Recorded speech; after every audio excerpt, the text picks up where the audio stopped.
करवा चौथ एक ऐसा त्योहार जो सिर्फ सुहागन औरतों का नहीं बल्कि उनके जज्बात, उनकी हिम्मत और उनकी दुआओं का प्रतीक है। आज के दिन हम एक ऐसी कहानी लेकर आए हैं जो सिर्फ एक औरत की नहीं बल्कि माँओं वाली ममता, पत्नी के प्यार और इंसानी हौसले की मिसाल बन चुकी है। ये वाकया लिखा गया था मशहूर शिकारी और लेखक ह्यू एलन के जरिए।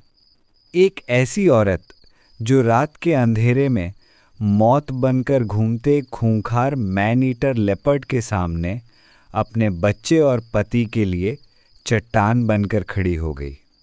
वो औरत जो हवा से भी कांप जाती थी, उसने उस रात लेपर्ड का सामना कुल्हाड़ी से किया।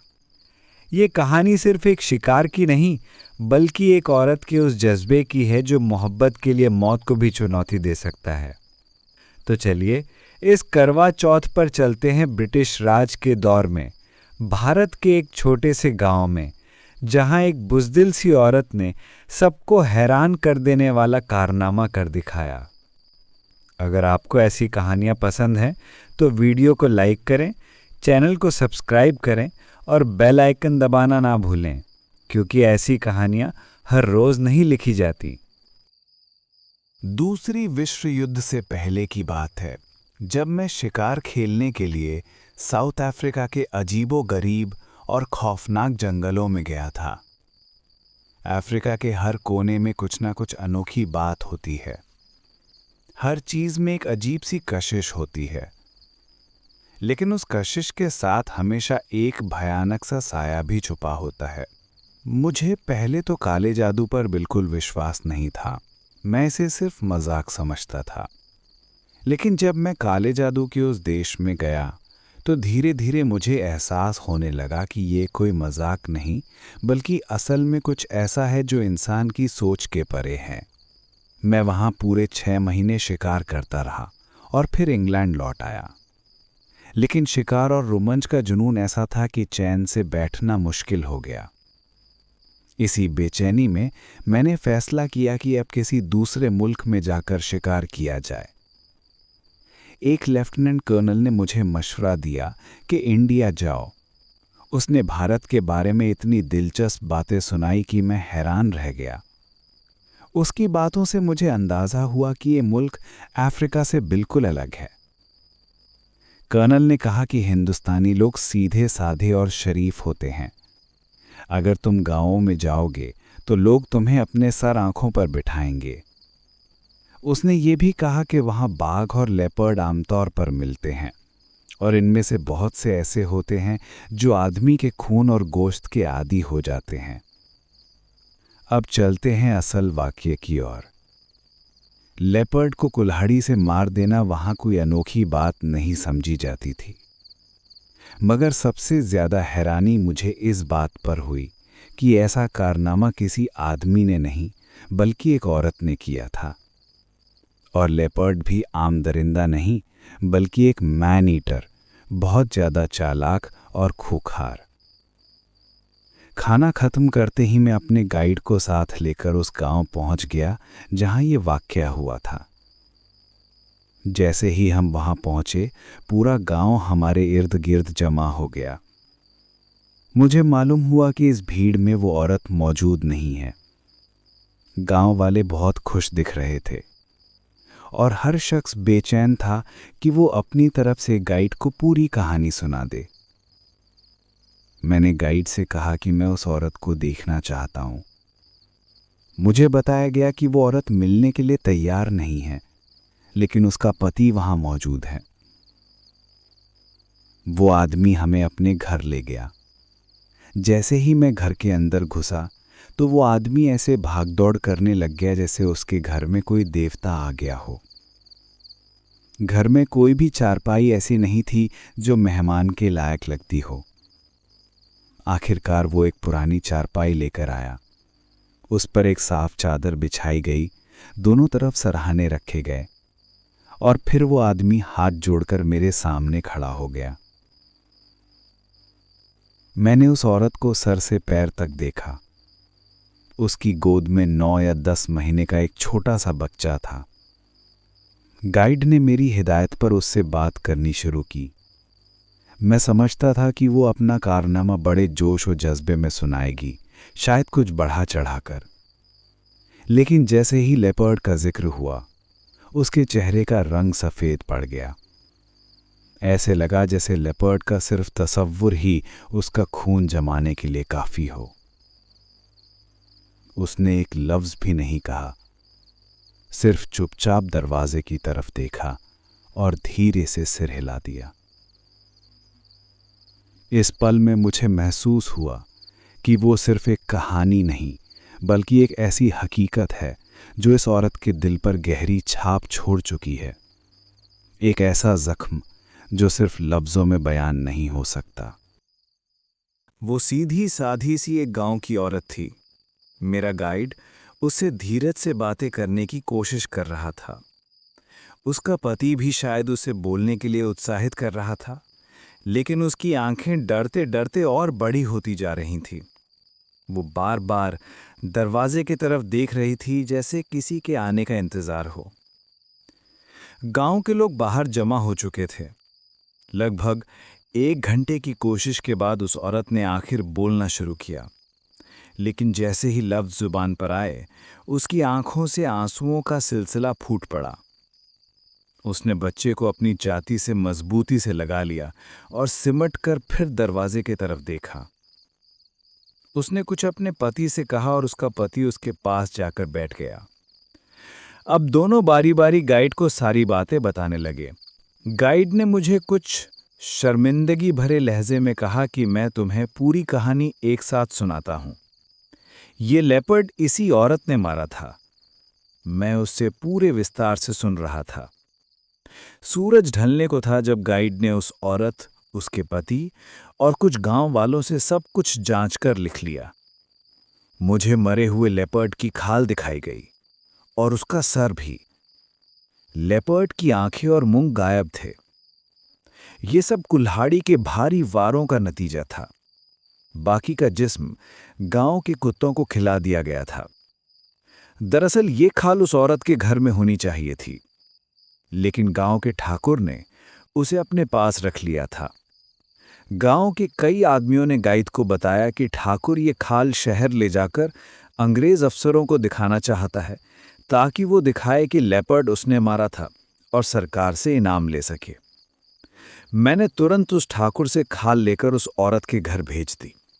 जैसे ही उसने खाल देखी तो उसका पूरा जिस्म कांप उठा। वो थर थर कांपने लगी।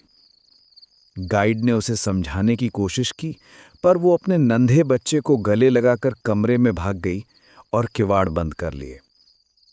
उसके पति ने गाइड को चुपके से बताया कि वो बहुत डरपोक है। खाल को देखकर उसकी जान निकल गई।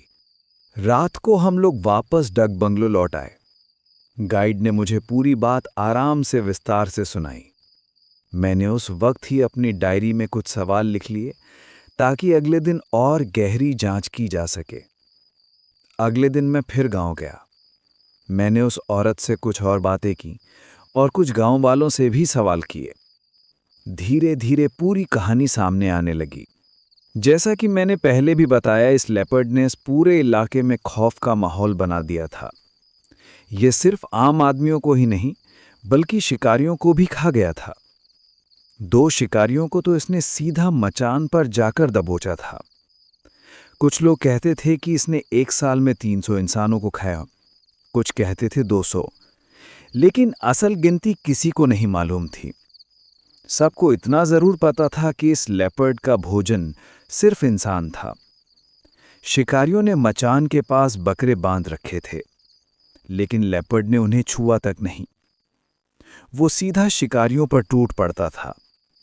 जंगल में पग मार्क्स देखकर जो तजुर्बाकार खोजी थे, उन्होंने बताया कि इस लेपर्ड ने अपनी मादा के सिवाय इस जंगल के सभी दूसरे लेपर्ड को भगा दिया था। ये पूरे इलाके का असली बादशाह बन चुका था। ये बातें सही थी या गलत, इस पर तो कुछ कहना मुश्किल था, लेकिन इतना पक्का था कि ये लेपर्ड शिकारियों के बस से बाहर निकल चुका था। उसकी दहशत में लगभग 20 गांव आ चुके थे, वो बिल्कुल आराम से किसी भी गांव में घुसता, किसी इंसान को उठाता और कभी-कभी तो उसी गांव में बैठकर बड़े सुकून से खाना शुरू कर देता। उसकी मादा बहुत कम नजर आती थी।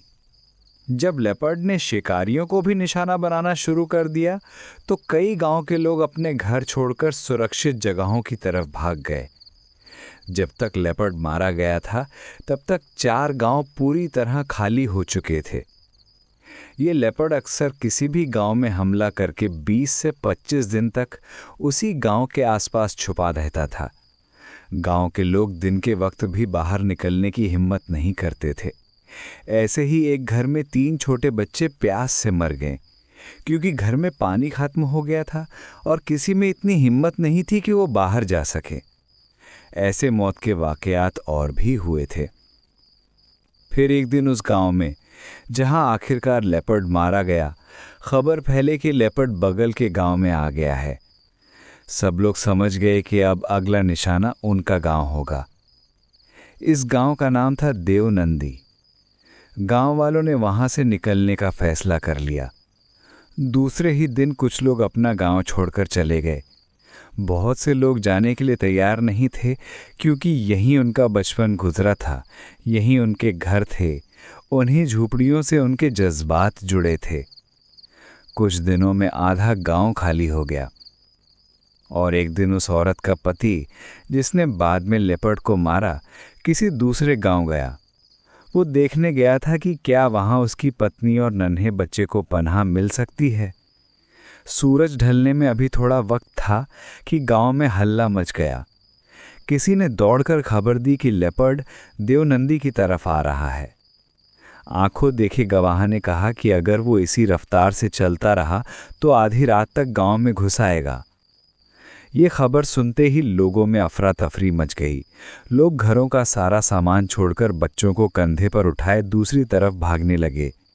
इतनी भगदड़ मची कि किसी को ये सोचने का भी होश नहीं रहा कि लेपर्ड रास्ते में भी उन पर हमला कर सकता है। ये पूरी भीड़ 4 मील दूर एक और गांव तक पहुंच गई। लेकिन उस औरत का पति घर में नहीं था। उसकी गोद में नोया 10 महीने का छोटा सा बच्चा था, और वह खुद बहुत डरपोक और कमज़ोर दिल की औरत थी। उसका पति खुद बताता था कि वो इतनी बुज़दिल हैं कि रात को ज़रा सी तेज़ हवा चलती है तो बच्चे को गले लगाकर उसके पास जा लेती है और पूरी रात कांपते हुए गुजार देती है। अब सोचिए, ऐसी औरत जो अंधेरे में तेज़ हवा से भी डर जाती थी, उसी के हाथ ऐसा कारनामा होने वाला था जिसके बारे में पूरा इलाका सालों तक बात करेगा। बाघ से डरना तो समझ में आता है, लेकिन ये औरत तो इतनी बुज़दिल थी कि अगर आसमान में गिद्ध को अपने घर के ऊपर मंडलाता देख लेती तो बच्चे को गले लगाकर सीधा कमरे में छुप जाती। पूरा गांव खाली हो गया था, लेकिन वो फिर भी अपने घर में चिपककर बैठी रही। इसकी 2 वजह थे। पहली, उसे डर था कि कहीं लेपर्ड रास्ते में उस पर हमला न कर दे। दूसरी वजह ये थी कि उसका पति घर में नहीं था और वो उससे भी डरते हुए कोई फैसला अकेले नहीं ले सकती थी। लोग उसे जाते वक्त कहते रहे कि हमारे साथ आ जाओ, लेकिन वो सिर्फ चुपचाप खड़ी सबको जाता देखती रही, आंखें फटी हुई सी, और अपने बच्चे को और भी कस के सीने से लगाए रखा। सूरज ढल गया। गांव पर मौत जैसा सन्नाटा छा गया। ऐसा लग रहा था जैसे परिंदे भी अपने घोंसले छोड़कर कहीं दूर चले गए हों। उस औरत ने बाहर का दरवाज़ा बंद तो किया, लेकिन उसमें ना तो कुंडी थी और न जंजीर। उसने किसी तरह एक रस्सी बांधकर किवाड़ अंदर से रोक दिया। फिर वो कमरे में गई और कमरे का दरवाज़ा भी बंद कर लिया। डर के मारे उसने दिया तक नहीं जलाया। पूरा गांव खाली था। रात का वक्त, लेपर्ड का खौफ और कमरे में अंधेरा, ये सब मिलकर किसी भी कमज़ोर दिल वाले को तोड़ देने के लिए काफ़ी था।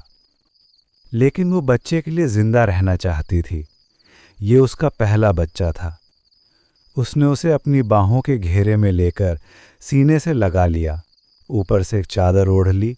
उसका पूरा जिस्म कांप रहा था। खुद को हिम्मत देने के लिए वो ज़ोर ज़ोर से लोरी गाने लगी, लेकिन डर के मारे उसके दांत तक बजने लगे। जैसे जैसे रात गहरी होती गई, उसके दिल पर खौफ और दहशत की पकड़ और मजबूत होती गई। आखिर वो रो पड़ी, फिर जोर जोर से रोने लगी। पहले जब भी वो डरती थी तो अपने पति की चारपाई पर जाकर चिपक जाती थी, लेकिन आज उस रात उसके पास कोई नहीं था। वो जोर जोर से रोने लगी, फिर चिल्लाने लगी और आवाज लगाकर अपने पति को पुकारने लगी। लेकिन जैसे ही पति का ख्याल आया, उसके दिल में एक और खौफ ने जगह ले ली। अगर उसका पति इस वक्त गांव की तरफ आ गया तो लेपर्ड उस पर हमला कर देगा। डर के मारे उसका दिमाग काम करना बंद हो गया। वो बच्चे को उठाकर आंगन में आ गई और जोर जोर से चीखने लगी। चिल्ला रही थी कि गांव में मत आना, वहीं रहना, लेपर्ड खत्म कर देगा।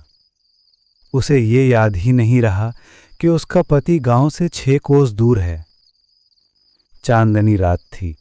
गली में किसी जानवर के दौड़ने की सरपट आवाज सुनाई दी। वो भागकर वापस कमरे में चली गई। डर अब और गहरा छुका था। उसने बच्चे को चारपाई पर लेटा दिया और उसके पास लेटकर दोनों बाहों से उसे ढक लिया।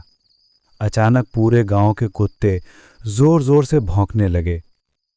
उसके साथ ही 2-4 बकरियां भी एक अजीब से भयानक आवाज में मिमियाने लगी। फिर उन आवाज़ों में भैंसों और बैलों का ऐसा हल्ला शामिल हो गया कि रात का सन्नाटा कांप उठा। ऐसा लग रहा था जैसे अंधेरा भी उस शोर से हिल गया हो।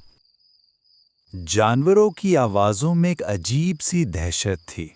साफ पता चल रहा था कि वो सब बहुत डरे हुए हैं।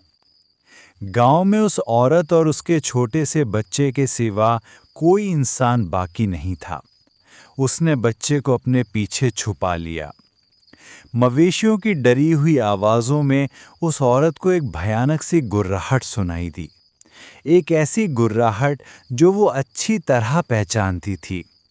लेपर्ड घर के बाहर गुर्रा रहा था।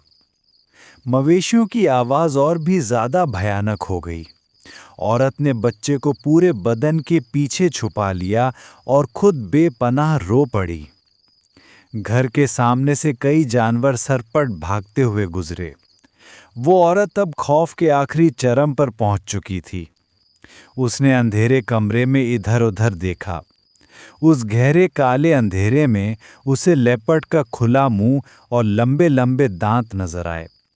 जिधर भी देखती, मौत का खुला हुआ मुंह उसके सामने था। फिर उसने अपने अंदर एक फैसला ले लिया। उसने सोचा, डर डर के मरने से बेहतर है कि मैं खुद बाहर निकल जाऊं। लेपर्ड मुझे खा लेगा, कम से कम ये डर खत्म तो होगा। उसने मौत से समझौता कर लिया था। बच्चे को अकेला छोड़कर वो धीरे धीरे आंगन में आ गई। ज्यादातर मवेशी भाग चुके थे। दूर 2-3 बकरियां अब भी हल्के हल्के मीमी कर रही थीं। गली से कोई और जानवर भागता हुआ निकल गया। लेपर्ड फिर गुर्राया। इस बार धीरे धीरे, जैसे किसी जानवर में उसकी कोई दिलचस्पी ही ना हो, वरना वो कब का किसी मवेशी को पकड़कर पेट भर चुका होता।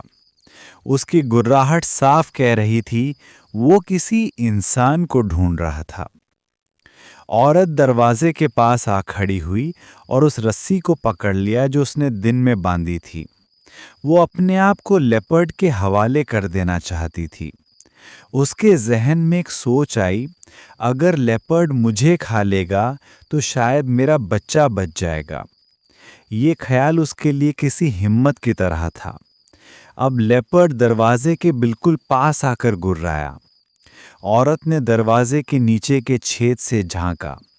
सामने लेपर्ड खड़ा था। बड़े आराम से अंगड़ाइयां ले रहा था, जैसे उसको किसी चीज की कोई जल्दी ना हो। उसका पूरा बदन जोर जोर से कांपने लगा। लेपर्ड को देखते ही उसे अपने पति का ख्याल आया। उसने सोचा कहीं ऐसा ना हो कि लेपर्ड पहले उसे खा ले और फिर बच्चे को भी उठा ले जाए, या कहीं उसका पति गांव की तरफ आ रहा हो और लेपर्ड उस पर टूट पड़े। ये सोच उसके दिल को तोड़ गई। फिर उसने धीरे से हाथ दीवार पर फेर कर कुछ ढूंढना शुरू किया। दीवार के साथ उसके पति की कुल्हाड़ी लटक रही थी। उसने कुल्हाड़ी उतारी। एक लम्हे के लिए उसके जहन में सोच आई कि उसका पति कुल्हाड़ी के बिना ही गया था। कुल्हाड़ी हाथ में लेकर वो फिर से आंगन में आई। अब भी उसके दिल में डर तो था, लेकिन अब बच्चे और पति की सुरक्षा का जज्बा उस डर पर भारी पड़ गया था। वो दरवाजे के पास दीवार के साथ चिपक कर खड़ी हो गई। लेपर्ड ने उसकी बू पकड़ ली थी। अब वो किवाड़ों को खुरच रहा था, एक ऐसा खुरचना जो अंधेरी रात में किसी मौत की दस्तक जैसे गूंज रहा था। ये दरवाज़ा एक ही किवाड़ का था और बाहर लेपर्ड मैन ईटर बनकर उसका इंतजार कर रहा था। थोड़ी देर बाद लेपर्ड ने किवाड़ को जोर से धक्का दिया तो उसका सर अंदर आ गया। रस्सी ढीली हो गई थी लेकिन मजबूत थी। लेकिन जब औरत ने लेपर्ड का मुंह देखा तो उसका पूरा बदन जैसे ठंड से जम गया। कुछ पलों के लिए तो उसे लग भी गया कि अब सब खत्म। फिर उसने अपने बच्चे का ख्याल आया। कमज़ोर, डर से भरी आवाज़ में उसने कहा, तुम मुझे खा सकते हो लेकिन मेरे नन्हे को नहीं खा पाओगे। लेपर्ड ने ज़ोर से गुर्राया और किवाड़ को फिर से धकेलने लगा। उस किवाड़ का लेपर्ड के सामने कोई मुकाबला ना था। वो ऐसे था जैसे कागज़। लेकिन उस औरत ने कुल्हाड़ी ऊपर उठाकर वार किया और जो ताकत उसमें एकदम से जगी वो खुद उसके लिए हैरत अंगेज थी। जब कुल्हाड़ी लेपर्ड के मुंह पर पड़ी तो उसकी ठोड़ी और सामने के दांत तक अलग हो गए। लेपर्ड ने एक जोर की दहाड़ मारी और पीछे झुका, लेकिन किवाड़ में उसकी गर्दन फंस गई। कुल्हाड़ी फिर से उठी और तीसरे वार में वो बिल्कुल सही जगह पर लगी, लेपर्ड की आंखों के बिल्कुल थोड़ा सा ऊपर। कुल्हाड़ी का फल आधे से ज़्यादा दिमाग के अंदर घुस गया। तीसरे वार भी उसी निशाने पर लगा और लेपर्ड का दिमाग कट गया, खोपड़ी भी कुचल गई, किवाड़ टूट गया। औरत को बस इतना याद रहा कि किवाड़ टूट गया और उसने बिजली सी गरज सुनी। फिर वो बेहोश हो गई। जब होश आया तो उसका पति उसे ज़मीन से उठा रहा था। वो चिल्लाती हुई उठी और पागलों की तरह बोली, मेरा बच्चा, मेरा बच्चा। वो अपने बच्चे के पास भागी। बच्चा भूख से रो रहा था। उसने बच्चे को सीने से लगा लिया और ज़ोर ज़ोर से कांपने लगी। सूरज उगाया। पति ने बताया कि लेपर्ड गांव में मुर्दा पड़ा है। औरत को फिर से बेहोशी सी छा गई। पति ने बहुत मुश्किल से उसको संभाला। शाम तक उसकी तबीयत ठीक हुई तो उसने सबको पूरी कहानी बताई। पति ने दूसरे गांव में खबर पहुंचाई और इस तरह सबको पता चला कि मैन ईटर लेपर्ड मार दिया गया है। लेकिन उस औरत की हालत अब भी ऐसी थी जैसे उसने कोई भयानक ख्वाब देखा हो। वो अब भी दहशत में थी। उसे अभी तक पता नहीं था कि उसके अंदर जो बेहिसाब ताकत जागी थी वो उसकी माँओं वाली ममता थी और उसके पति की मोहब्बत का असर था। लेपर्ड को मारने से पहले भी वो डरपोक थी और आगे भी डरपोक ही रही। गाइड ने मुझसे कहा कि अब तुम कोई और बाघ या लेपर्ड मारो। मैंने जवाब दिया कि अब राइफल से लेपर्ड मारने में मुझे शर्म आती है। फिर मैं बिजनौर वापस लौट आया। उस रात एक बुज़दिल सी औरत ने जो काम किया उसने पूरे इलाके का डर मिटा दिया।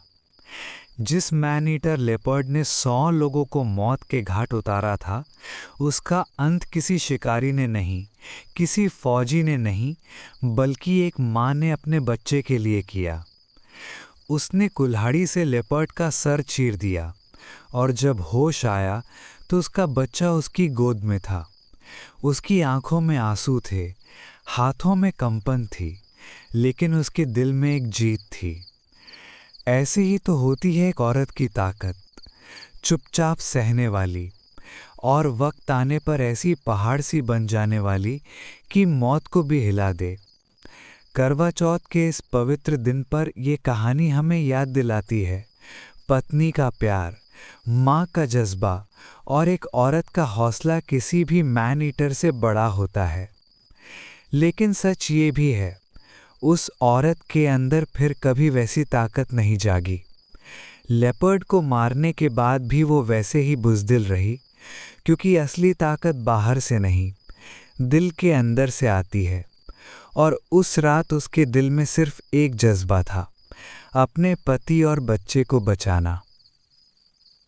अगर ये कहानी आपके दिल को छू गई हो तो लाइक और शेयर ज़रूर करें। चैनल को सब्सक्राइब करें ताकि ऐसी असली कहानी आप तक रोज़ पहुँचे।